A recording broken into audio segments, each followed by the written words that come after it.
guys. Tonight we're going way back before coffee, before croissants, before you could even spell protein shake. You're waking up in a cold, stone convent somewhere in medieval Europe. The sun isn't up yet, and honestly, neither are you. But the church bell doesn't care. It tolls anyway, dragging you out from under your itchy wool blanket, where you've been unsuccessfully trying to warm your feet since matins. The midnight prayer. Your eyes crack open to darkness. It smells faintly of beeswax and musty stone, maybe with a whiff of yesterday's cabbage.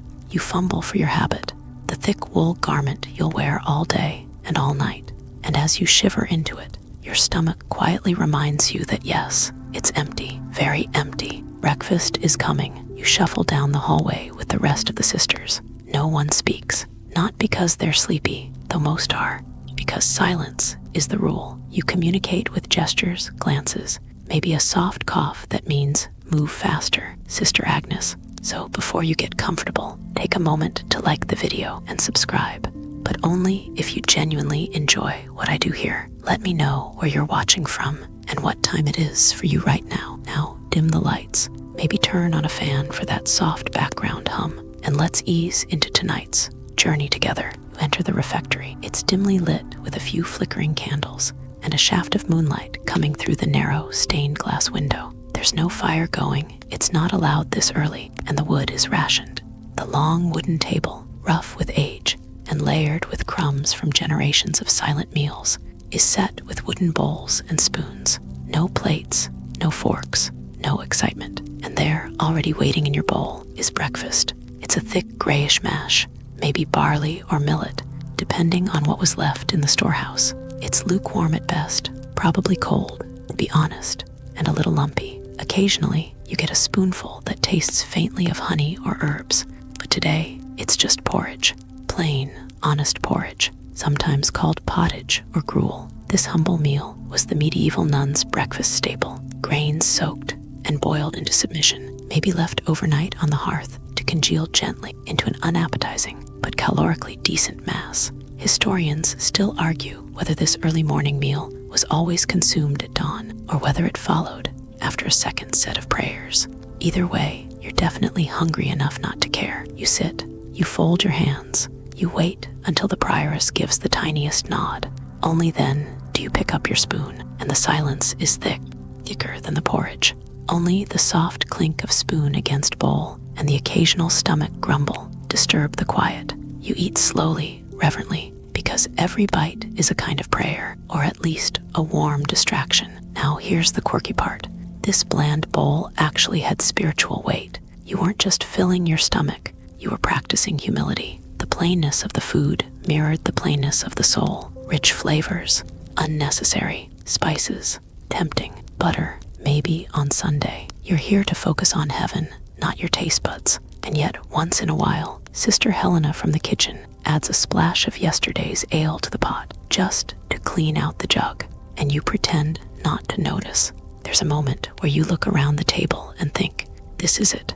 This is my life now. Cold floors, colder porridge, and the same exact bowl every single morning. No sugar, no cinnamon, and definitely no oat milk. Your feet ache a little from standing at lauds, the dawn prayer. Your back sore from the straw mattress. Your head feels fuzzy from too much incense and not enough sleep. But you keep eating methodically, quietly, because breakfast is less a pleasure and more a rhythm, a way to mark time. Occasionally, a mouse skitters across the far end of the room. No one reacts. Even they know the food's not worth stealing. In some wealthier convents, breakfast might be served with a small chunk of black bread on the side, dense, slightly sour, and hard enough to be used as a medieval doorstop. If it's a feast day, there might even be butter, though it would have been churned in silence and blessed before serving. You're not in one of those convents. Here, it's barley today. It was barley yesterday. It'll probably be barley tomorrow. But weirdly, the monotony becomes its own kind of comfort. The predictability of it, the simplicity, the absolute lack of decision-making. You don't wonder if you're in the mood for pancakes. You don't worry about gluten. You don't scan the shelves for almond milk or argue with a coffee machine. You just eat, and for a brief, sacred moment, that's all you need to do. By the time you finish your last spoonful, the bowl is nearly spotless. Not because you've licked it clean, you're still clinging to dignity, but because wasting food is unthinkable, especially here. The convent pantry is never overflowing. Seasons are harsh, harvests can fail, and donations from local villagers, eggs, flour, the occasional wheel of cheese, only go so far. You set your spoon down silently. One by one, the sisters rise, their movements synchronized from years of repetition. You follow, your knees creaking a little as you stand. That porridge may warm the belly, but it doesn't exactly energize the limbs. Still, there's no lounging. You've got chores, prayers, more chores, and possibly a lecture on Saint Macrina's ascetic lifestyle, which, spoiler alert, involved a diet even more austere than yours. But let's not get ahead of ourselves. First, you wash your bowl. Communal washing isn't glamorous, but it's part of the ritual. You walk to the basin, dip your bowl in cool water, scrub it gently with what passes for a cloth, and set it to dry on a long wooden shelf. No soap, no suds, just water and habit, literally. But while your hands work, your mind wanders. What did nuns eat for breakfast before porridge became the go-to? You've heard stories. Sister Agnes once whispered that in some southern convents, say in Norman Sicily or Iberia, they had dried fruits, figs, maybe even almonds. Historians still debate whether those exotic items made it into convent kitchens regularly, or if they were rare gifts from wealthy patrons. One surviving account mentions a Sardinian abbess who demanded daily pomegranate seeds with her morning meal. Another suggests the addition of goat cheese in cooler regions, possibly mixed into morning bread for protein. Now that sounds delicious, but you're not in Sicily. You're in a damp corner of northern Europe, where the most exciting import is probably a chunk of hard salt from a distant monastery trade. Still, there are variations. In coastal convents, preserved fish sometimes sneak their way into breakfast, especially salted herring. Imagine waking up to the faint, briny scent of last night's fish stew. Yum. But hey, protein's protein. More luxurious orders, Benedictines, for instance, had slightly better fare, especially in abbeys tied to aristocratic families. Records from Cluny Abbey mention warm bread, butter, and even soft cheese for the morning meal. But that was the exception, not the rule. You glance down at your calloused hands and feel the morning chill seep back into your fingertips. No warm bread for you. Still, there's something satisfying about having just enough. A simple meal, a simple life, a routine that doesn't care if it's a Tuesday or a festival day. Except, of course, when it is a festival day. That's when things get a bit rowdy by nun standards. You remember one morning, not long ago, when the feast of Saint Scholastica was celebrated with dried apples and honey drizzled, yes, drizzled, over the usual porridge. There was even a single roasted hazelnut on top. Just one. It was the most thrilling moment of your month. You still think about that hazelnut. But here's something even more peculiar. Breakfast wasn't always guaranteed, depending on the rule your convent followed, be it Benedictine, Cistercian, or another. Morning meals might be delayed or skipped entirely during Lent or other fasting seasons. You'd still go through the motions, wake, pray, work, but no food until mid-morning or even midday. And guess what? You did it anyway. You had to. Historians still argue whether this fasting was truly health-driven or a more symbolic gesture of spiritual fortitude. Either way, it left a lot of growling stomachs and grumpy novices. But don't worry, today isn't a fast day. You had your porridge. You had your moment. Now, it's time for more quiet labor. You and the other sisters file out of the refectory into the cloister walk, where the pale light of morning is just beginning to peek over the courtyard wall. You pull your cloak tighter around your shoulders. It's cold, but somehow that doesn't bother you as much now. You're full enough, fed enough. Breakfast may not have thrilled you, but it didn't need to. It did its job. Gave you just enough energy to scrub linens, feed chickens, copy manuscripts, and chant psalms, probably all before lunch. And honestly, there's something comforting about the predictability. You know what's coming tomorrow, and the next day, and the one after that. Hint, it's porridge. The sun hasn't exactly climbed high, but it's peaking now, weak rays pooling across the flagstones as you pad through the cloister. Your stomach, blessedly, isn't grumbling anymore. The porridge sits heavy, but warm, like a small, obedient animal curled somewhere below your ribs. As your sandals scuff quietly along the walkway, you start your daily task. Today, it's tending the herb garden. You're not thrilled. The cold has made the soil stubborn, and the rosemary's already started playing dead. But at least you're outside, inhaling the scent of damp earth and pine from the nearby woods.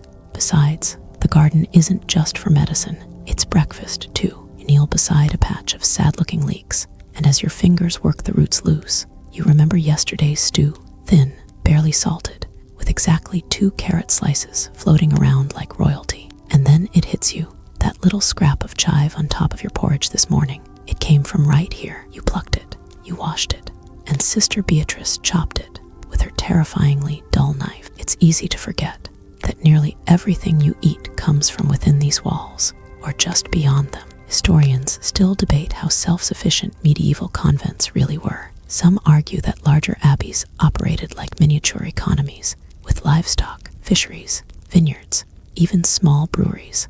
Others suggest they were more reliant on local peasants and donations, especially in poorer regions. Your own experience, probably somewhere in between. Your convent keeps chickens. You help with the eggs.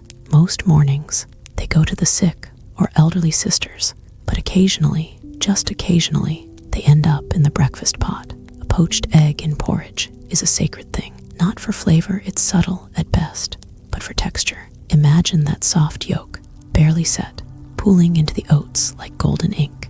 Now imagine Sister Martha smacking your hand away before you can scoop a second one. Ah, the joys of communal living. But let's rewind a bit.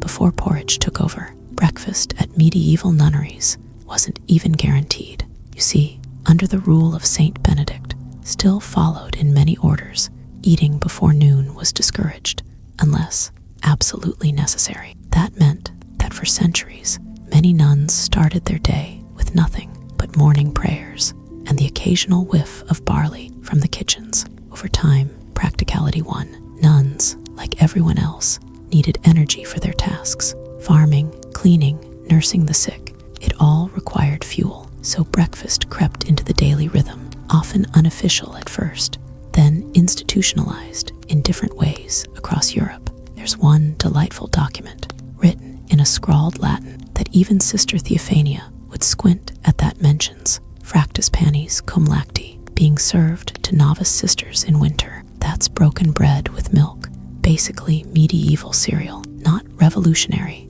but comforting. Of course, the bread itself varied wildly. Sometimes it was fresh, baked in the convent ovens with a touch of honey if you were lucky. Other times, it was so stale you needed to soak it for a full hour just to avoid breaking a tooth. And guess whose job that was? You. It's always you. Bread made from rye, barley, or millet wasn't just for breakfast, it was life. You remember Sister Imelda explaining once, during a rare moment of levity, that if the Virgin Mary had lived in this convent, she'd have turned bread into wine, not water. It didn't make sense, but you laughed anyway, quietly. And speaking of wine, some convents actually served small amounts of diluted wine with morning meals.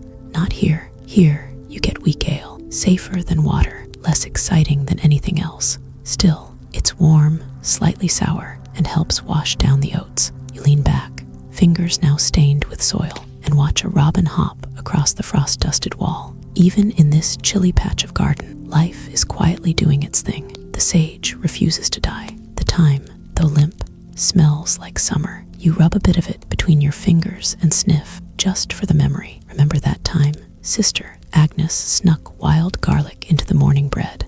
A scandal. It was too flavorful. Sister Maud had to give a lecture about restraint, as if garlic were a sin. You all nodded solemnly, pretending you didn't love every bite. That's the strange paradox of convent food. It's meant to nourish without tempting, sustain without seducing, a spiritual buffet of just enough. Yet food is temptation, isn't it? The scent of baked apples can derail a whole morning of prayers. The crack of a fresh crust can make a novice weep. One nun, long ago, was supposedly caught whispering psalms to a wedge of cheese. Okay, maybe that part's exaggerated, or maybe not. Historians still argue whether medieval nuns formed emotional attachments to food out of deprivation or deep spiritual metaphor. Either way, you're pretty sure that yesterday's barley loaf was the best thing to happen to you all week. Back in the kitchen, Sister Beatrice is already preparing tomorrow's meal. You hear the thump of a cleaver, the rattle of the grain barrel. She hums as she works, a tuneless, sleepy sort of melody that somehow makes everything feel peaceful. Breakfast isn't exciting, but it's consistent, predictable, a small act of daily mercy wrapped in rough cloth and wooden spoons. You glance once more at the limp rosemary, still pretending to be dead, and whisper, "Hang in there, not for its sake, for yours. Because if you're very lucky, you'll be the one to snip its soft green leaves next feast day, and maybe, just maybe, they'll end up on top of a poached egg." The morning keeps unfolding, slow and deliberate, like a choir chant drifting down a long stone corridor. Your hands are still tingling from the chill outside, and now you're scrubbing root vegetables in the kitchen trough, elbow deep in muddy water that smells faintly of turnips and holy patience. Your sleeves are wet, your back aches, and yes, your mind is already wandering toward tomorrow's breakfast, because what a lot of people forget or never knew is that meals in a medieval convent followed the rhythm of the liturgical calendar. That's a fancy way of saying your breakfast changes depending on which saint is being honored, which season it is, and whether or not God is in the mood for penance. Today is a regular day, so you got porridge and maybe half a plum if Sister Cecilia was feeling generous. But tomorrow is the feast of Saint Bridget, and that means feast food, which is still modest, sure, but by convent standards, it's basically brunch. Historians still argue whether feast day meals in nunneries were dramatically better than the usual fare, or just slightly less dreary. The truth probably lies somewhere in between. You're not getting suckling pig, but you might see almond milk on the table, or maybe a dollop of honey in the oat cakes. Imagine that. Sweet breakfast without sin. Remember last year's St. Bridget's feast like it was a love letter to your taste buds. The kitchen sisters rose before dawn to bake small loaves studded with currants, the dried up kind that look like angry raisins, and served them warm, wrapped in clean linen. You bit into one and found a tiny shard of candied ginger inside. No one admitted to sneaking it in, but the culprit was clearly Sister Petronilla. She's got a mischievous streak and access to the spice cabinet. Oh yes, the spice cabinet. Locked, mysterious, sacred. It smells like cloves and whispered secrets. Inside are jars brought by merchant monks from southern ports. Nutmeg, peppercorns, cinnamon bark, and sometimes saffron, though it's doled out with the same reluctance as mercy during Lent. You've never tasted saffron, not really, but once. Someone stirred the faintest thread into warm milk, and you swore it tasted like the sun itself, or at least what the sun should taste like. But let's come back down to earth. Your current breakfast reality, most mornings, is rather more humble. Apart from porridge, you often get something called pottage. Sounds like a cousin of porridge, and in a way, it is. Imagine a thin stew made of barley, a sad cabbage leaf, and the occasional rogue turnip cube that managed to escape last night's dinner. You eat it with a hunk of black bread that could double as a bookend. Still, it's warm, and warm matters. Pottage might not make your taste buds sing, but it fills you, and it's surprisingly versatile. In leaner seasons, it's just water, grain, and boiled weeds. In generous times, there might be a splash of milk, or even a scrap of salted fish flaked in. One time, a traveling bishop gifted your convent a barrel of smoked eels. You chopped one into the pottage. The smell lingered for a week. Sister Hildegard called it unctuous. You called it confusing. The eels were never seen again. There's also the matter of leftovers, though no one calls them that. In a convent, everything is reused. Yesterday's bread crusts become this morning's thickeners. A bit of stewed apple from a sickbed tray might reappear on your breakfast oatcake if it's a feast day and nobody's watching. If someone says, today's meal has notes of beetroot, what they mean is, it's beetroot.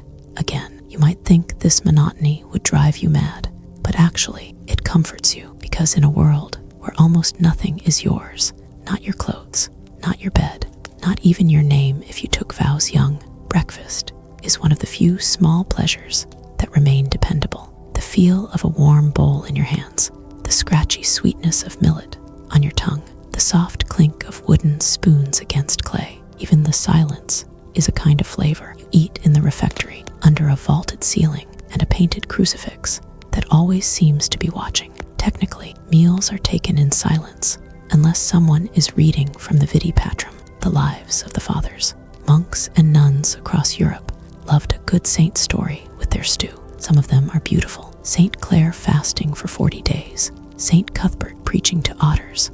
Others, frankly, are bizarre, like the one about the monk who ate nothing but grass and still managed to write an entire gospel manuscript. Historians still debate whether that's pious exaggeration or an early case of anemia-fueled productivity. Still, there's something comforting about the quiet scrape of bowls, the soft murmur of Latin, and the occasional wheeze from Sister Mathilda, who insists she's not sleeping, just meditating with her eyes closed and mouth open. You often imagine what breakfast must be like outside the convent walls.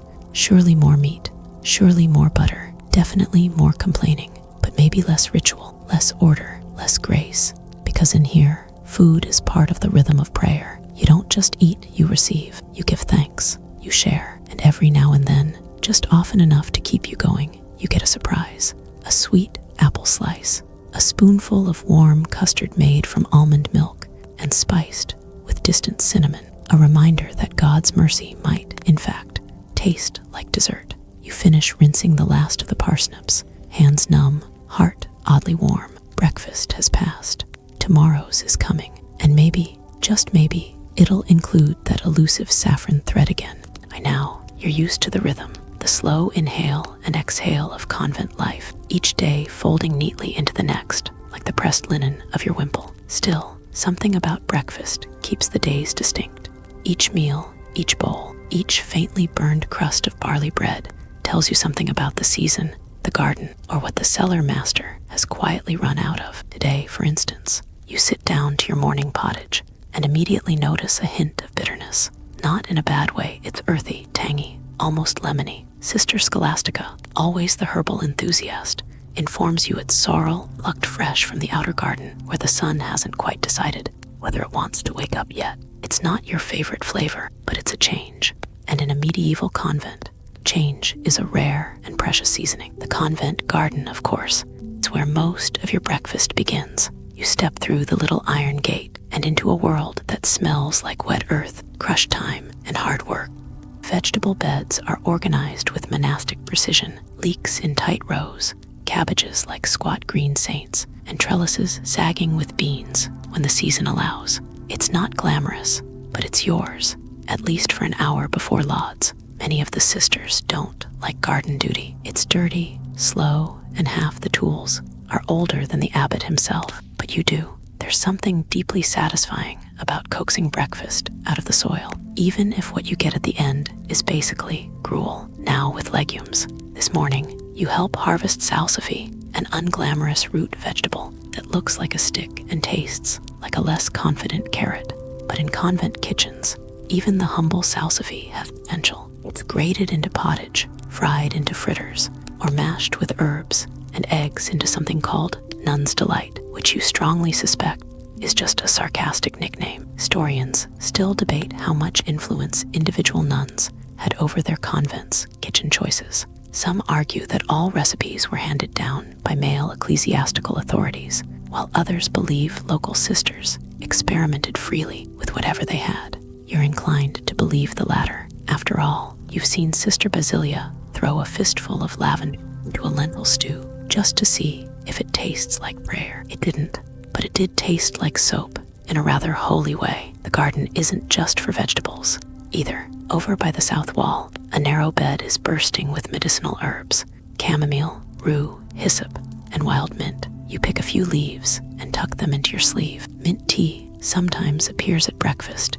if the infirmary isn't running low, and if you're lucky, you'll sip something warm and fragrant while watching sunlight creep across the refectory wall. Sometimes, on special days, the kitchen sisters make posset, a warm milk drink curdled with ale or vinegar and flavored with herbs. Yes, it sounds awful, and honestly, sometimes it is awful, but when it works, it's creamy and strange and oddly comforting, like a warm hug from someone who smells like cheese. You once overheard a visiting monk describe the convent breakfast as austerity with a spoon. He wasn't wrong, but what he didn't see, the part you've come to love is how breakfast here isn't just about the food.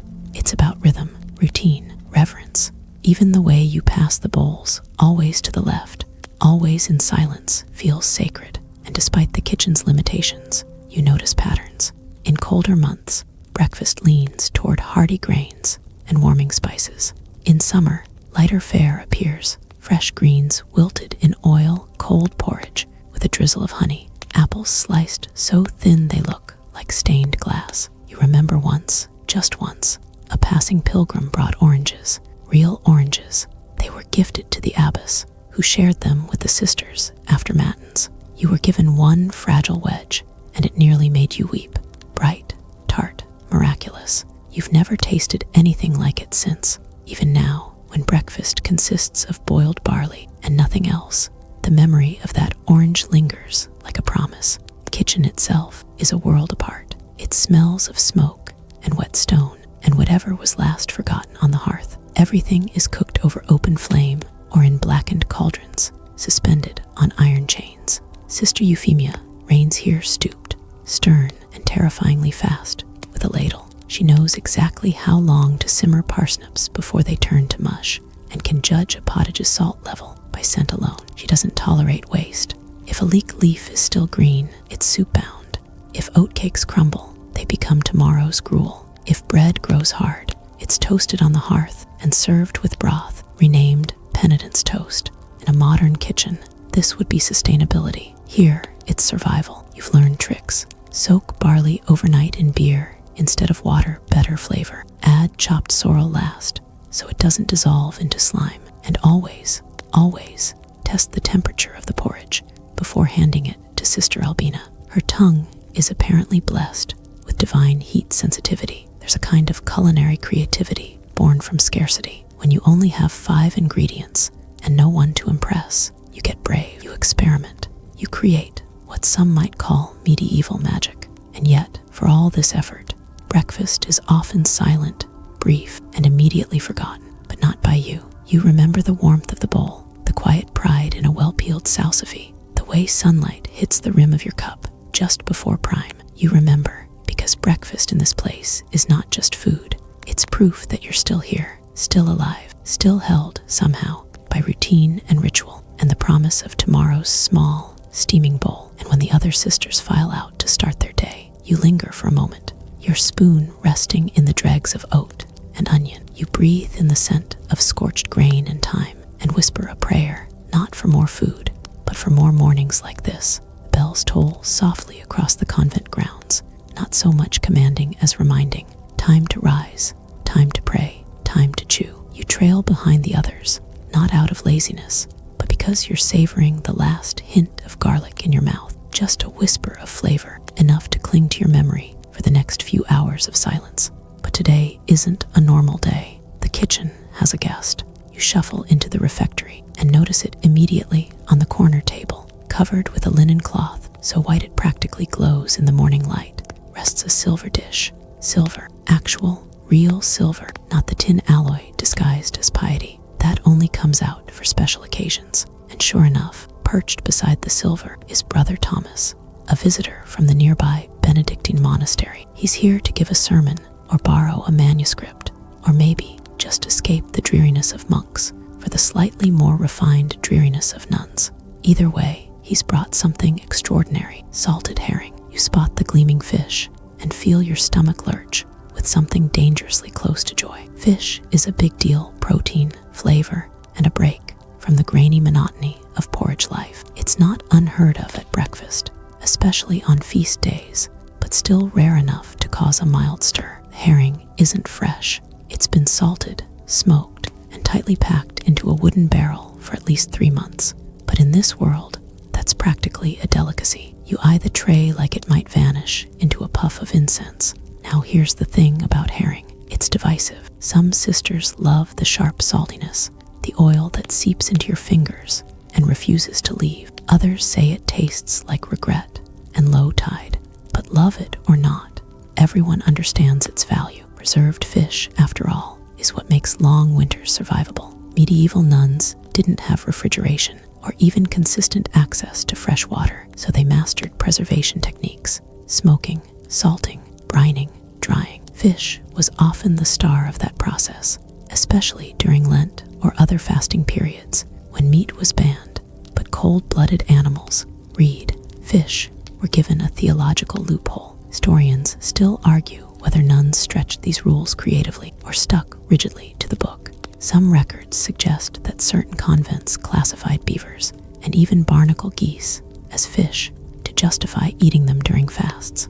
Others adhered so strictly to doctrine they wouldn't touch eggs outside allowed days. But loopholes or not, preserved fish was a breakfast lifeline. You watch as Sister Euphemia delicately peels away the cloth and begins to portion the herring with a solemnity usually reserved for relics. Each sister receives a slice, no wider than a thumb, laid atop a hunk of barley bread or trencher, a dry, crusty slab that serves as both plate and punishment.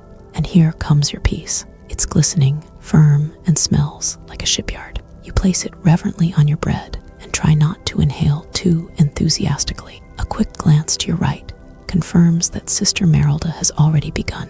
No hesitation, just fish and faith. As you chew, the salt hits first, a wallop of brine that puckers your tongue and makes your eyes water just a little. Then the oil coats your mouth, rich and smoky. It's intense, yes, but also strangely invigorating, like drinking seawater and surviving. You don't eat the trencher, not right away. The bread is so hard it could double as roofing tile, but you know the trick. Rest it under your slice of herring long enough, and it'll soak up the juices. Breakfast and science rolled into one. Salted fish isn't just a culinary experience, it's an economic one. These barrels don't come from the convent garden. They arrive via trade routes that snake from the coast, often passing through several monasteries and local markets. The fact that Brother Thomas brought one is a gesture of respect, or bribery, or both, and it's not just herring. On lucky days, you might receive anchovies, eel, or even dried cod. Cod is a marvel, firm, flaky, and with a chewiness that somehow makes you feel morally superior for eating it. Not that that's hard in a convent. You're halfway through your portion when the fish fights back. A tiny bone, nearly invisible, catches on your tongue. You try not to cough too loudly. Silent meals are sacred, but a mild choking fit earns you a stern look from Sister Ethelfrida. She once swallowed an entire sardine spine and claimed it cleared her sinuses. You survive, just barely. Told you, breakfast in the Middle Ages. You probably won't survive this. Still, there's something almost thrilling about eating preserved fish. It connects you to distant oceans, unseen fishermen, and salt pans scraped by hand. In a life defined by walls and rules, it's a taste of the outside world. Back in the kitchen, the fish barrel is sealed tight again. It'll be stored in the cool cellar with other preserved goods, jars of pickled onions, dried mushrooms strung like garlands, and wheels of hard cheese that might also qualify as construction material. Sister Euphemia inspects each item like a jeweler appraising sapphires. She taps, sniffs, sometimes even listens to them. Her motto is simple: if it doesn't rot, it rocks. You've never seen her smile, but you once caught her humming while rotating a smoked mackerel. Once breakfast ends, you help with cleanup. Scraps go to the pigs, who greet you like minor celebrities. The herring skins are saved, sometimes used for soup stock, sometimes turned into dubious cat treats for the convent's one-eyed mouser, who you suspect is more demon than feline. As you scrub out a pewter bowl, the salt still stings under your nails. You pause, just for a moment, and glance out the narrow kitchen window. The sky is pale gray, the garden damp, and somewhere out there, beyond the convent walls, a barrel of fish is being loaded onto a cart, bound for another cold stone monastery. It's strange, really, how a single slice of fish can carry so much. History, theology, trade, survival. And yet here you are, brushing crumbs off your robes and wondering if you'll dream of oceans tonight. The bell rings again mid-morning, and you're back outside, your stomach full of salted herring and chewy barley bread, your breath now somewhere between ancient shipwreck and monastic vengeance. But here's the thing, despite the lingering scent, you're not complaining, because breakfast wasn't just about food, it was about status. And today, with that sliver of silver-plated fish, you tasted something more than just salt. You wander the herb garden for a bit, fingers brushing along the thyme and sage, both planted carefully in raised beds shaped like crosses. Their scent clings to your skin, a welcome change from the herring. The sisters grow everything they can: fennel, parsley, sorrel, even a struggling patch of lovage that's constantly bullied by rabbits. The garden is a life source, a medicine chest, and occasionally a secret snack reserve. Now, let's talk about status. Not every nun in the convent lived the same culinary life. Meals were technically equal. Everyone ate together in silence, shared the same menu, and followed the same fasts. But the reality, well, like the layers of an onion, which you also grow and occasionally cry over, the truth was more complex. Let's start with the prioress. She sits at the head of the table, of course, a position of both authority and prime heating location, right next to the kitchen door, where steam and smells arrive first. Her portion might technically be the same as yours, but historians still argue whether she received extras: a richer slice of cheese, the end of the fresh bread, maybe even a fig or two when available. And while she's not exactly throwing medieval brunch parties, there's a quiet hierarchy, even among women who have taken vows of humility. Some sisters come from noble families, sent here with dowries, books, and silver spoons engraved with family crests. Others arrived with nothing but calloused hands and hopeful prayers. The difference showed up in little ways. A wealthier nun might be permitted a private stash of almond milk, or the occasional indulgence like imported honey, or a more frequent cup of spiced wine, strictly for medicinal purposes, of course.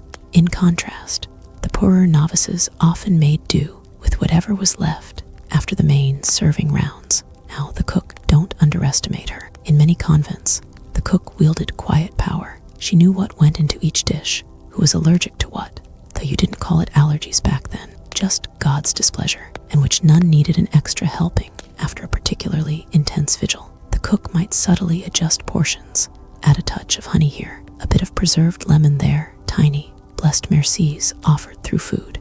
There's also the matter of visitors. When priests or donors arrived, the menu changed. Out came the better trenchers. Someone dusted off the good cheese, aged, sharp, and waxy, and perhaps even offered eggs or cream if the day allowed. The visitors dined at the guest table, but their presence altered the whole kitchen's rhythm. It wasn't unusual for the sisters to get scraps from these enhanced meals: leftover roast parsnips, a spoonful of stewed prunes, the occasional stray almond. And those moments, they felt like miracles, or at least highly salted blessings. There's a particularly juicy document, if dusty parchment can be juicy, describing a nun who hoarded raisins, smuggled them out of the pantry, wrapped in linen, kept them under her mattress. Why? Because her family sent them from France, and they reminded her of home. When discovered, the raisins were confiscated and divided among the sisters, a gesture simultaneously charitable and extremely passive-aggressive. Let's not forget the infirmary sisters. These were the Florence Nightingales of the convent, tending to the sick with boiled herbs, poultices, and soft-spoken psalms. But they also had access to the special pantry, the secret stash of comfort food: applesauce, oat gruel with honey, bone broth, even poached pears, if someone was feeling really dramatic. The official excuse: therapeutic needs, the whispered reality. Sometimes, Sister Agatha just needed a break from boiled nettles. And then, of course, there were the kitchen novices, your comrades in flour. You remember how you first learned to knead dough in the cold pre-dawn hours, hands aching, back sore, and Sister Hedwig muttering behind you that even the devil needs better than that. But the benefit: kitchen novices often got first tastes. You were licking honey off your thumb long before the rest of the convent heard the meal bell. This unofficial pecking order rarely caused outright jealousy. Everyone had taken vows, after all. But there were whispered complaints, raised eyebrows, when Sister Winifred got a second slice of cheese by accident 3 days in a row. Passive aggression was practically a spiritual discipline. Historians still argue whether such favoritism was condoned or quietly ignored. Some accounts suggest that abbesses enforced strict equality, while others reveal entire kitchens run like culinary fiefdoms, where the nun who grated the nutmeg ruled the world. Oh, and let's not gloss over the feast day loophole game. Technically, everyone was subject to fasting and abstinence laws, but nobly born nuns. They had family sending care packages from the secular world, spices, dried fruit, saffron, even marzipan sculptures shaped like doves, or prayer books. The gifts were often given for the whole convent, but somehow, mysteriously, only made it as far as the private prayer room. You pass by Sister Benedicta now. She's praying, or pretending to, her eyes half closed, as if consulting with heaven about marmalade. You know for a fact she keeps a jar hidden behind the icon of Saint Hildegard, and you can't really blame her. In a world of strict rules and stone walls, food was one of the few places where variety still existed, where small luxuries, an extra date, a warmer cup of pottage, a pinch of imported spice could become spiritual balm. You kneel in the chapel later that day, stomach settled, thoughts drifting. The incense hangs in the air, rich and thick, masking the last traces of herring. You smile faintly as you think of Sister Euphemia's careful fish dissection, the silver platter gleaming like a stolen moonbeam, the hard bread that now sits in your stomach like a polite rock. It wasn't a grand meal, not by modern standards,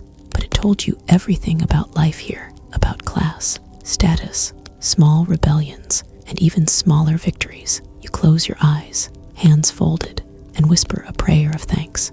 Also, a subtle request for soft cheese tomorrow. You rise slowly from the chapel floor, knees aching, the stone cold seeping through the thin wool of your habit. A bell rings again, none of the dramatic cathedral-style gongs you might be imagining. It's more of a humble clatter from a well-loved handbell, swung by a novice with sleepy eyes and flower in her hair. And now, as midday approaches, you're ready for the next sacred rite of the day, lunch. Except, surprise, there is no lunch in the way your modern stomach expects it. The monastic world, you eat once, yes, once on most days. That morning meal, the one you just had with the herring and barley bread, that was your main meal. Anything else is sparse, if permitted at all. The Benedictine rule, that sacred instruction manual of monastic living, sets the rhythm. And while it allows for a second, lighter meal during the hotter months, helpful for not fainting into a row of lentils, there's no built-in midday sandwich break. But don't despair just yet. The human stomach, much like the human soul, adapts quickly when given a clear directive and limited alternatives. Oh, if you're lucky, today might be one of those rare collation days, a kind of mini-meal or snack allowed in the evening. It's meant to be modest, something you could finish in the time it takes to read a short passage of scripture, hence the term collation, from the Latin collatio, meaning reading. The irony, some of these modest snacks ended up being multi-course affairs, in particularly creative convents. Historians still argue whether these turned into unofficial dinner parties or remained humble bowls of boiled leeks. But for now, between that single morning meal and a potential evening nibble, there's a long stretch of nothing but work, prayer, and if you're very, very lucky, herbal tea. Let's walk back into the kitchen. The fire's down to embers now, and Sister Elfrida is scraping out a cauldron with grim efficiency. It contained peas pottage again, and the sticky remnants cling to the sides like guilt after a stolen fig. You offer to help, and she grunts approvingly, handing you a wooden spoon and a look that says, "Scrub like your eternal soul depends on it," which, depending on the day and the mood of the abbess, it might. Now, let's talk about beverages. You'd think that without multiple meals, at least there'd be wine, and you'd be right, sort of. Wine flowed in most medieval convents, but we're not talking about goblets of velvety reds swirling under candlelight. No, you're sipping small wine, a diluted, barely fermented version with the flavor of sour raisins and a tendency to surprise you with its sneakiness, strong enough to sanitize, weak enough to sip during spiritual readings without suddenly bursting into a Gregorian rendition of karaoke. There's also ale, brewed right here in the convent. Not the hoppy IPA kind that fills pub menus in modern gastropubs, but a thick, yeasty liquid bread, fermented just enough to keep bacteria at bay. You probably get about a pint a day, maybe more on feast days or after hard labor. And yes, sometimes Sister Gertrude does a tipsy little dance while hauling buckets of barley. No one talks about it. Milk is rarer, too perishable, too animal dependent. It's mostly reserved for the sick, the young, or occasionally those with delicate humors. The rest of you manage on ale, water that's been boiled or blessed, hopefully both, and herbal infusions that taste like they were brewed by someone angry at flavor. Ah yes, the herbs again. Mint, yarrow, chamomile, even valerian root, brewed in careful combinations. These tisanes serve as everything from digestive aids to mild sedatives. Feeling gassy from lentils? There's a tea for that. Feeling tempted by your neighbor's cheese portion? There's probably a prayer for that, but also a tea. Now here's a quirky tidbit. In some particularly inventive convents, nuns made faux wine out of elderberries, or even beetroot, sweetened with honey when they could spare it. This wasn't just about getting creative, it was a spiritual loophole. Real wine might be rationed, but elderberry, blood of Christ, that's just good gardening. Meanwhile, the secular world outside your stone walls is starting to feast like kings. Roasted meats, sugar-drenched pastries, imported spices that cost more than your entire dowry. But you chew on cold turnip slices and try to remember why gluttony is a sin. It helps that the turnips taste like regret. Still, not all is suffering. There's a strange serenity to the rhythm. Your hunger quiets after a while. You find joy in the ritual, in the anticipation. And when a sister sneaks you a candied almond from the apothecary stash, just one, wrapped in linen like treasure, it tastes like heaven. No Michelin-starred dessert could ever compete. This brings us to the concept of food as discipline. You're not just hungry because there's not enough food. You're hungry on purpose. Hunger teaches humility. It strips you of the illusion of control. It reminds you that the body is fleeting, fickle, flawed. You kneel in the chapel again later, stomach rumbling just enough to sound like distant thunder. It doesn't feel like punishment. It feels like focus. But don't get too carried away. There were always nuns who, let's say, interpreted the rules with flair. One medieval text mentions a group of sisters who reportedly kept a goose in the kitchen for medicinal purposes. The goose, historians believe, lived a suspiciously long and well-fed life. We can only assume she was extremely helpful in curing imaginary ailments. You pass the larder on your way back to your cell. It's locked, of course. Only the cellarer has the key. But you know what's inside. Wheels of cheese aging in fragrant silence. Clay jars of dried lentils. Bundles of garlic hanging like holy chandeliers. A reminder that food, like faith, is something to be carefully preserved. Evening settles in. The sun sinks low behind the chapel tower, painting the stone walls in warm golds and dusky purples. If tonight's one of those blessed collation nights, you might get a bowl of broth, maybe a wedge of soft, spreadable cheese, goat's milk if you're lucky, perhaps a few nuts, or a small, humble apple if it survived the wintering baskets. But more often than not, you sip your herbal tea and call it a feast. And oddly, it's enough. Your stomach learns stillness. Your soul leans into the quiet. And you realize, not for the first time, that medieval hunger isn't always about absence. Sometimes it's about presence, about noticing the warmth of broth on a cold night, the sweetness of a single dried plum, the shared silence after the final bell. You rest your head against the cold stone wall and listen. No chewing, no plates clinking, just breath, just stillness. And in the quiet, you swear you hear the goose honking. You wake before dawn, as you have every day for years. The convent stillness wraps around you like a soft, cold blanket, broken only by the occasional distant crow or the scrape of a broom. The early morning chill seeps through the thin walls, nudging you to pull your habit closer. It's time to rise. Another day, another breakfast, another round of simple food, wrapped in ritual and quiet discipline. This morning, as you shuffle down to the refectory, the scent of fresh bread hits you first, a rare treat, the bakery's gift from yesterday's dough. The kitchen's hearth burns low, casting long, flickering shadows that dance along the cold stone. Sister Matilda, usually stern but secretly fond of sweet things, greets you with a small smile and places a bowl before you. Today, it's a porridge of farro, a grain you've come to know well. Farro's chewy texture and nutty flavor remind you medieval grains were much more varied than the plain oats or barley you might expect. Farro was prized for its hardiness and was common in Italian monasteries, though convents across Europe grew similar grains, sometimes even experimenting with spelt or rye. You spoon the warm porridge slowly, appreciating the way it fills your belly without overwhelming your senses. Porridge is a staple, but it's never plain. Sometimes honey If the abbess is feeling generous, drizzled carefully like liquid gold. Other days, dried fruit from the monastery stores, a few raisins or currants, their tartness a welcome contrast to the mild grain. Here's a curious fact. Some convents even added a pinch of crushed lavender or rose petals to their porridge, not just for flavor, but for supposed calming effects. Historians still argue whether this was widespread or just a quirk of certain orders. The idea of edible flowers in your breakfast definitely adds a whimsical touch to the austere routine. As you eat, you notice the chatter among the other sisters, low, respectful whispers. Food talk is rare but precious. One sister mentions a miraculous recipe passed down from an ancestor who once nursed crusaders.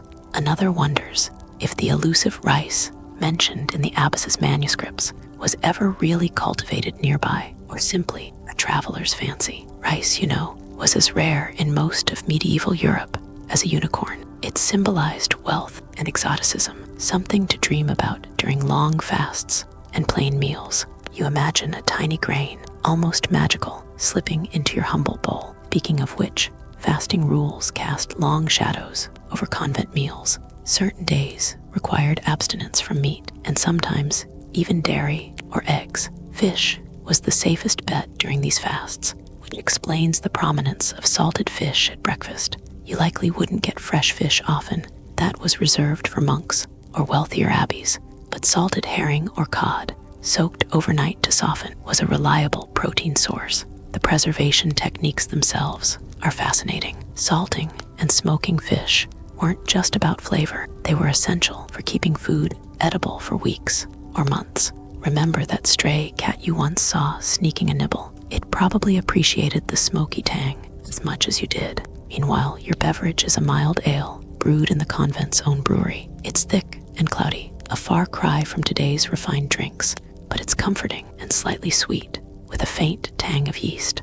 Ale was safer to drink than water, especially in crowded towns or during the rainy seasons when wells could get contaminated. In fact, ale was so common it was often called liquid bread, providing calories and hydration in one. But what about sugar? Sweetness was a luxury. Honey was your primary sweetener, harvested from carefully tended hives on convent grounds. Sometimes you get a dollop in your porridge, or a nibble of candied ginger, a rare exotic spice treasured like gold. In some Mediterranean convents, you might even find orange blossoms or almonds, exotic gifts from trade routes stretching across the Mediterranean and beyond. The spice trade, with its fragrant cumin, cinnamon, and nutmeg, touched even the quietest cloisters, though sparingly. This leads to one of those gentle mysteries historians love. Did convent kitchens contribute to preserving ancient recipes from the classical world? Some scholars argue that monasteries, with their meticulous copying of texts and culinary experimentation, were key to keeping certain dishes and techniques alive when the outside world was more chaotic. So when you spoon your sweetened farro, you're not just eating porridge, you're tasting centuries of culture, trade, and devotion simmered into one humble bowl. After finishing, you rinse your bowl with cold water, no soap, of course, and return it to the kitchen. The clatter of wooden spoons and muted laughter follows you down the corridor, blending with the gentle chanting beginning in the chapel. The day awaits, but for now, you savor this quiet morning moment. You think about the meals yet to come, the collations, the feasts on saints' days, the rare celebrations when cheese or fresh eggs make an appearance, and you realize, once again, that food here is never just food. It's prayer, patience, history, and a little pinch of hope wrapped in the taste of farro and honey. Monastery's bakery is a small sanctuary of warm, well-worn tools, tucked away behind thick stone walls that hold in the comforting smell of baking bread.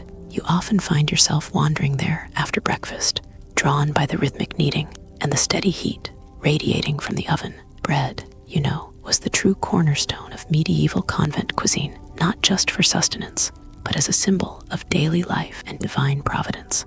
Today, you watch as Sister Agnes expertly shapes loaves from coarse wheat dough, her hands dusted with flour that clings to her habit like a gentle snow. The bread here isn't the fluffy white wonder you might imagine from modern bakeries. It's dense, dark and hearty, often mixed with rye or barley to stretch the flour further and keep the loaves longer. Bread came in many shapes and sizes. Some were thick, round hearth loaves meant to last days, while others were smaller rolls reserved for special occasions or guests. The texture is rough, the crunchy crust occasionally crumbles in your hands, and a chewy interior that requires patience to eat. Perfect for a slow, contemplative morning. Curious tradition you've noticed. Some convents baked special alchemy breads on saint feast days, where herbs like rosemary or sage were kneaded into the dough. These weren't just for flavor. People believed the herbs had protective and healing powers, an idea that modern historians are still debating whether was based in true medicinal use or simple comforting superstition. Your favorite part of the bakery isn't the bread itself, but the leftover crusts, which the dogs and cats in the courtyard eagerly await. Food scraps were precious, and nothing went to waste. The convent's rules were strict about stewardship. Waste was a sin as much as a crime against practicality. Speaking of leftovers, you once overheard a conversation about water bread, a term for bread made from just flour and water, without yeast or fat, baked quickly to feed the poor or traveling pilgrims. It was a harsh bread, but it held its own quiet dignity. Some say it inspired the unleavened breads of religious ceremonies, though historians still argue if this was a practical evolution or a symbolic gesture. Back in the refectory, bread often came with a thin spread of lard or fresh cheese, if available. Cheese was rare but treasured, made from the convent's own goats or cows. It was salty, crumbly, and perfect when paired with bread that might otherwise feel too dry. If the abbess was feeling particularly indulgent, you might get a slice of butter made from cream skimmed off the morning's milk. Butter was a delicacy in many places, often banned during Lent and other fasts. But in colder regions, butter helped stave off winter's chill, and convents adapted their rules accordingly. Sometimes you glimpse jars of homemade preserves, strawberry or quince jam that sweetened the bread on feast days.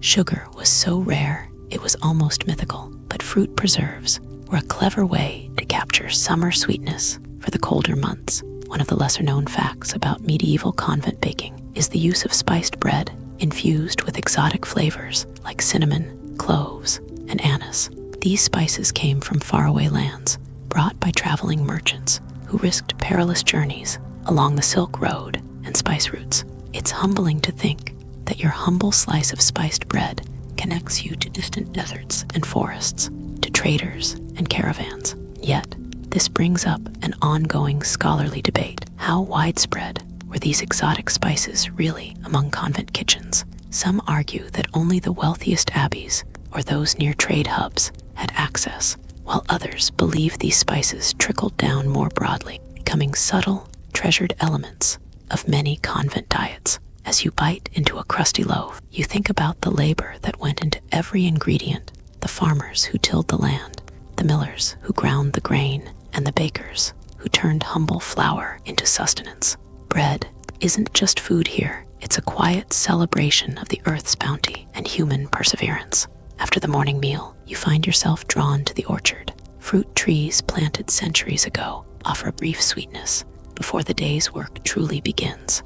Apples, pears, and plums grow in neat rows, their fruit a reminder that the convent is not only a place of prayer, but also of cultivation, nurturing life in many forms. Later, as you rest in the cloister's shaded garden, the taste of warm bread still lingers, mingling with the scent of herbs and flowers. It's a simple pleasure, but one that carries the weight of history and faith, an unspoken promise that even in simplicity, there is richness. The morning light filters softly through the narrow windows of the convent's garden, where rows of herbs and vegetables quietly thrive in the damp earth. You wander past neat beds of parsley, thyme, and chives, inhaling the faint, earthy scent that drifts through the cool air. For medieval nuns, these plants weren't just culinary ingredients.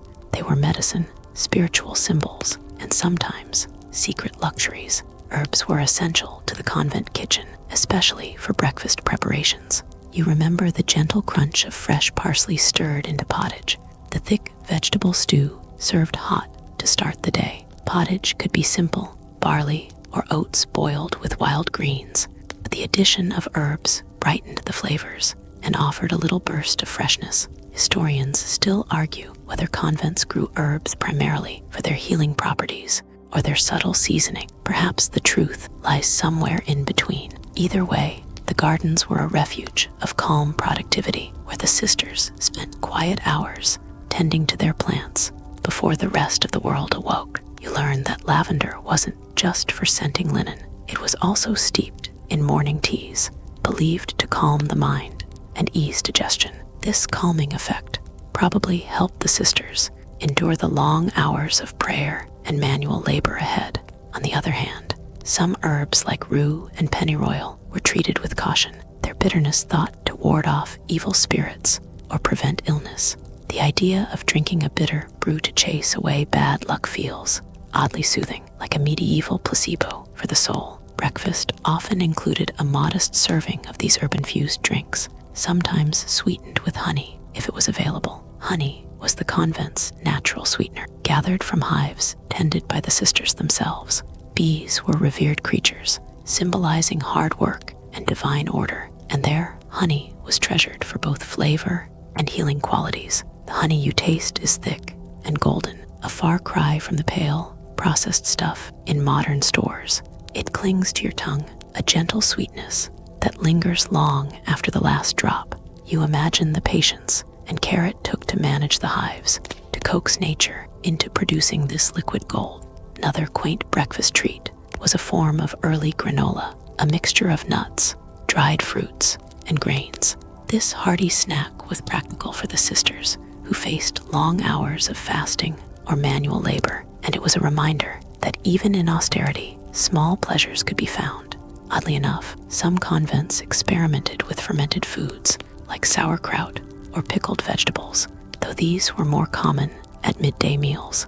The sour tang was believed to aid digestion and stave off sickness, yet it was probably an acquired taste. Even then, you might chuckle at the thought of the strict fasting rules that dictated when nuns could eat such flavorful foods.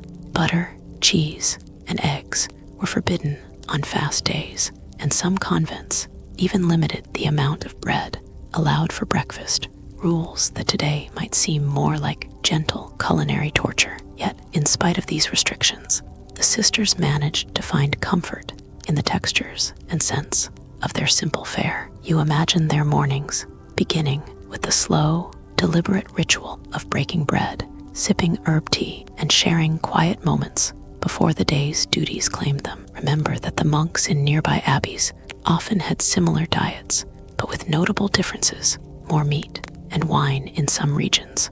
In contrast, nuns' breakfasts leaned heavily on plants, grains, and monastery, partly because of their vow of poverty and partly due to practical supply limits. One interesting debate among scholars is whether the food choices in convents were genuinely driven by religious asceticism or simply by economic necessity. Were the sisters truly seeking spiritual purity through their diets, or was it just a matter of what was affordable and available? You ponder this as you sip a thin herbal infusion, the steam warm against your face, the taste both unfamiliar and oddly comforting. The quiet, measured life of the convent kitchen and garden unfolds gently around you, a slow dance of seasons, faith, and daily survival. As you take one last deep breath of the herb garden's fragrant air, you realize that these simple plants carry more than flavor. They hold stories of resilience, healing, and quiet rebellion against the harshness of the outside world.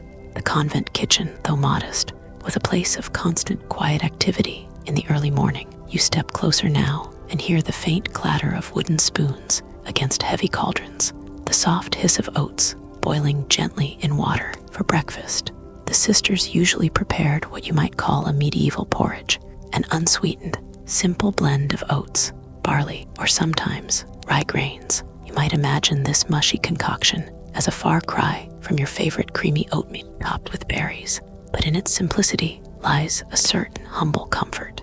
The grains were often soaked overnight to soften, then slowly cooked over low fires to avoid burning, an art in itself, considering the smoky kitchens and drafty halls. What makes you pause is the occasional inclusion of finely ground bones or eggshells, crushed and mixed in to provide extra calcium, a medieval version of a breakfast supplement.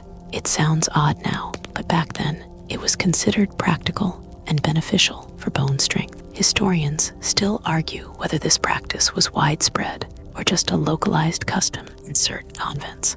Butter was scarce for most of the year, so the porridge might be flavored with a dollop of rendered fat, or more commonly, a splash of watered-down milk. You picture the sisters carefully skimming cream from their modest supply of milk, saving every precious drop for other meals or medicinal uses. If the convent was lucky, a small portion of cheese would accompany breakfast, usually a fresh, soft cheese that could be made quickly and didn't require long aging. Cheese making was often part of the convent's self-sustaining routine, an activity that brought together both necessity and a bit of artistry. You notice that sweeteners like honey or dried fruits were sparingly used for breakfast, often reserved for feast days or special occasions.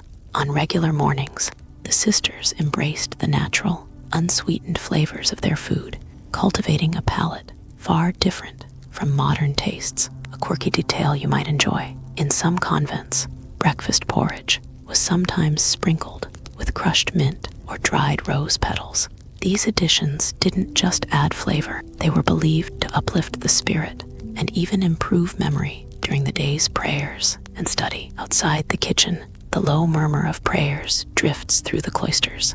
The timing of breakfast was strictly regulated, often after the early morning office or mass food, and prayer intertwined in a rhythm that marked the passage of the day. You might wonder how the sisters felt about this strict routine. Was breakfast a welcomed moment of quiet comfort, or just another discipline in their structured life? Some accounts suggest the simplicity brought a certain peace, a gentle start that eased the body and mind into the day's demands. Interestingly, medieval cookbooks sometimes included recipes for these porridges, though they often read more like medicinal advice.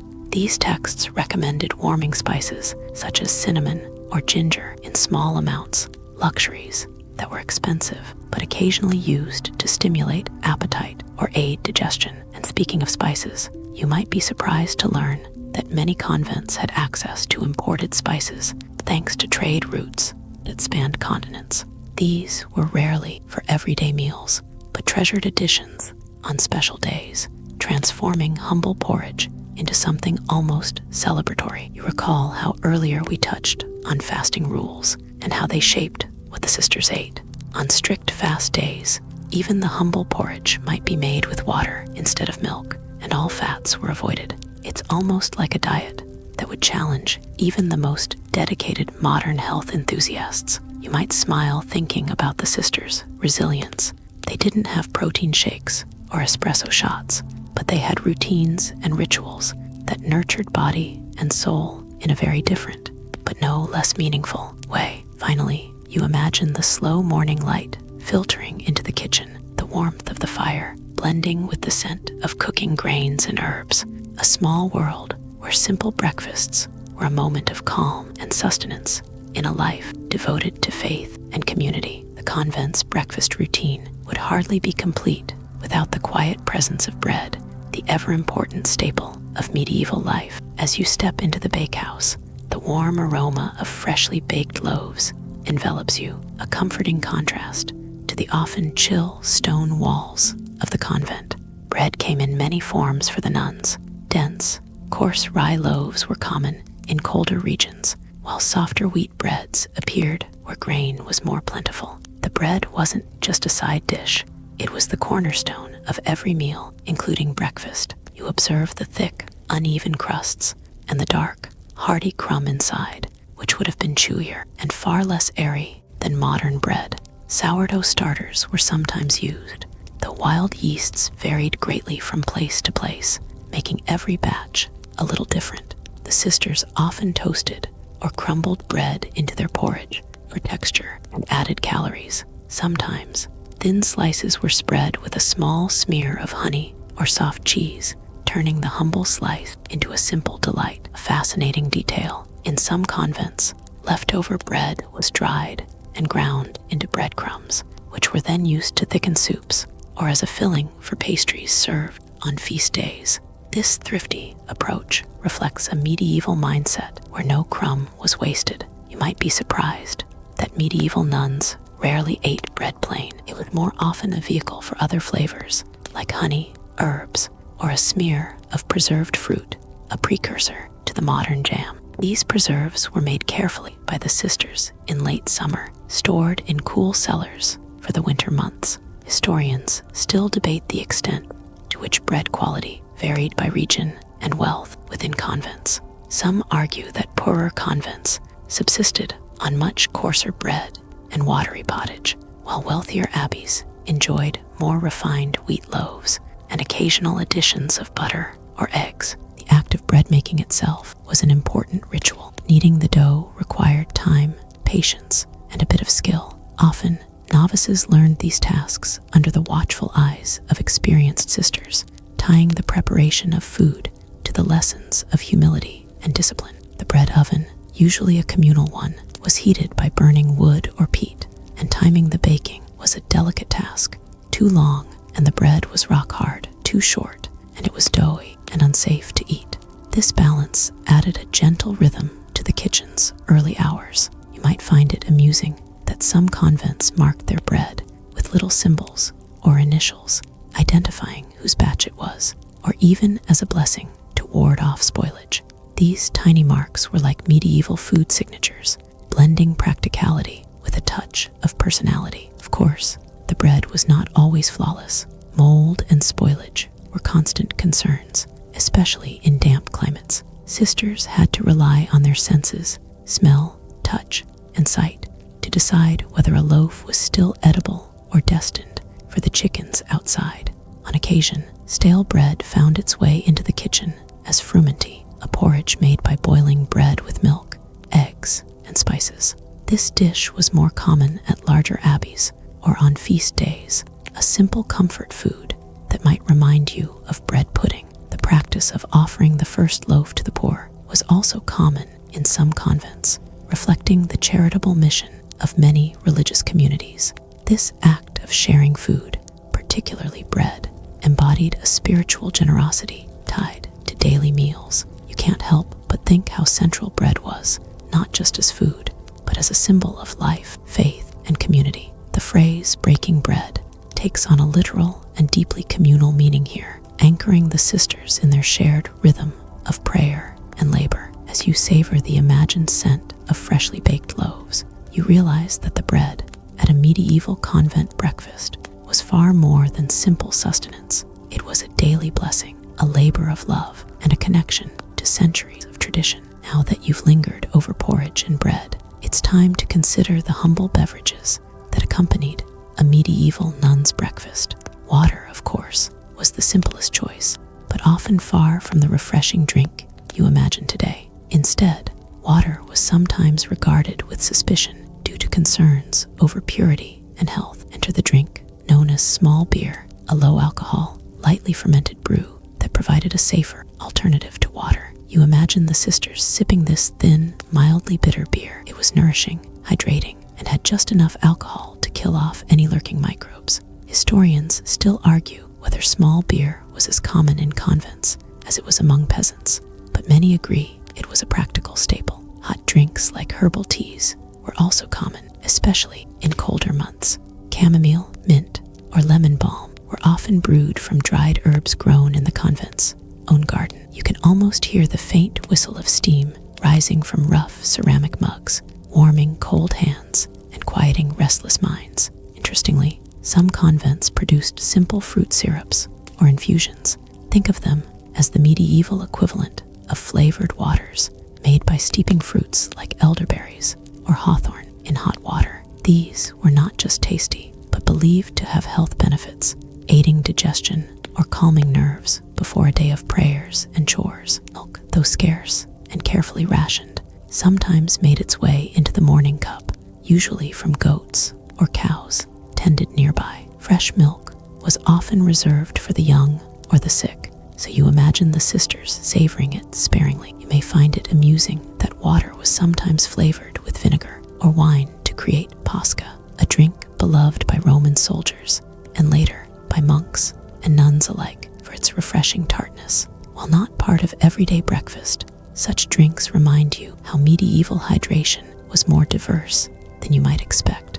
Another quirky fact: convents occasionally brewed spiced wine infused with cinnamon or cloves, but these were saved for special feast days rather than morning meals.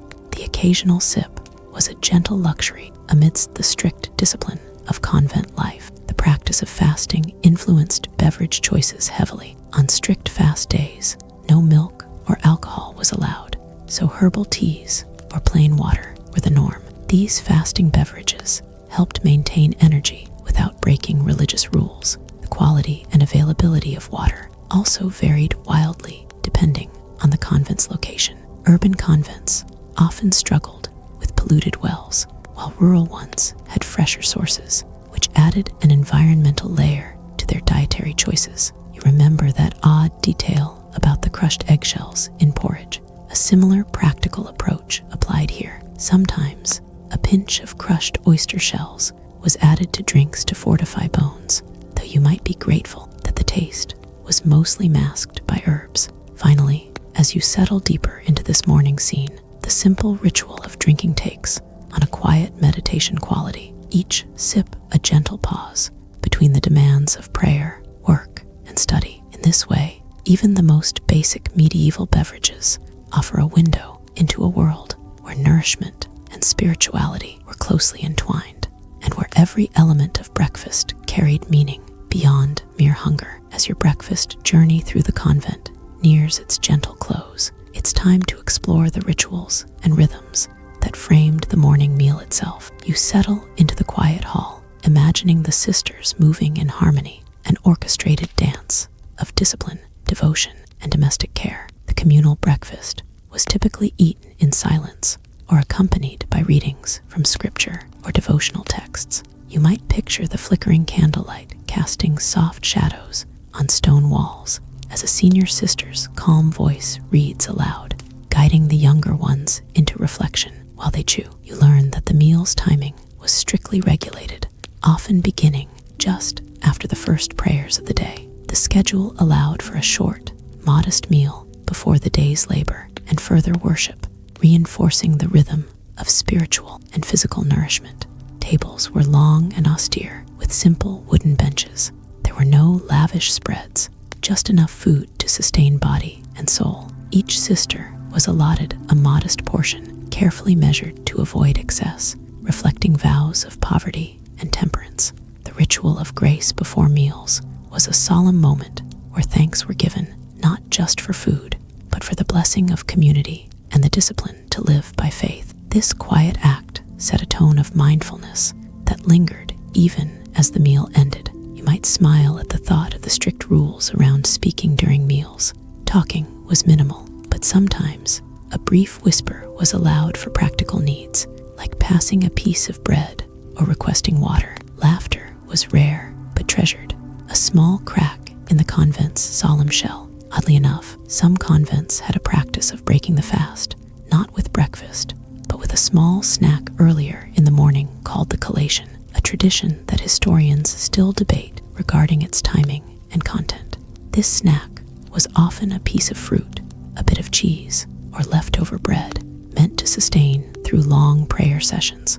After breakfast, the clearing and cleaning were shared duties, with novices learning to wash utensils and sweep floors under gentle supervision. The repetition of these tasks reinforced humility and community bonds, setting the tone for the day. You reflect on how even the most mundane moments, biting into a crusty piece of bread, sipping a warm herbal tea, were embedded in a larger spiritual tapestry. Each action, no matter how small, was a thread in the convent's daily prayerful rhythm. Finally, you recognize that the simplicity of the convent breakfast was not deprivation, but a carefully balanced practice designed to support a life devoted to faith, community, and service, a slow and steady foundation for whatever challenges the day might bring. So as you ease toward sleep, you carry with you a vision of sisters rising early, gathering quietly around stone tables, and finding peace in the gentle communion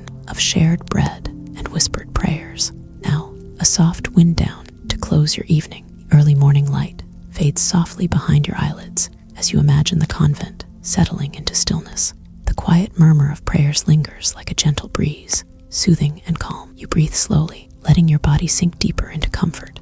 The stories of bread, porridge, and quiet rituals weaving a warm blanket of peace around you. Each detail, the scent of baking bread, the taste of honeyed porridge, the hush of whispered grace, fades gently like a slow melody, lulling your mind to rest.